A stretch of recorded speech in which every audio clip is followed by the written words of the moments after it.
CO দপ্তরে আবারও তৃণমূলের প্রতিনিধি দল, নজর রাখবো।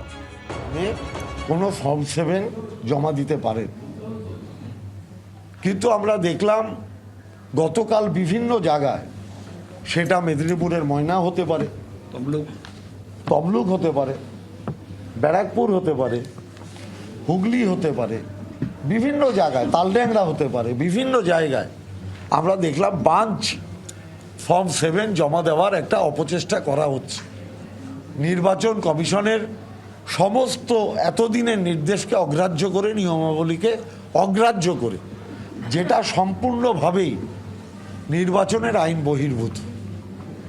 অর্থাৎ যখন 58 লক্ষ নাম বাদ দিয়ে হলো না, যখন 1,36,00,000 ডিসক্রিপেন্সি, সেটা দিয়েও কিছু করা যাচ্ছে না, মমতা ব্যানার্জির নেতৃত্বে, অভিষেক ব্যানার্জির সেনাপতিত্বে তৃণমূলের বিএলএ টুরা তারা রাত জাগা প্রহরীর মতো মানুষের পাশে দাঁড়িয়ে কাজ করছে, তখন এটা আবার একটা নতুন সংযোজন।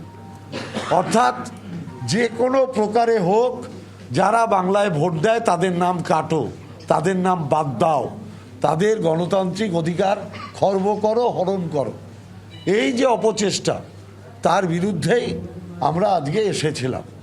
আমাদের প্রথম দাবি যে আপনাকে সুনির্দিষ্টভাবে জানাতে হবে যে একজন ইন্ডিভিজুয়াল, সেটা অনলাইন হোক আর বাস্তবে হোক, সে কটা ফর্ম জমা দিতে পারবে, ফর্ম 7।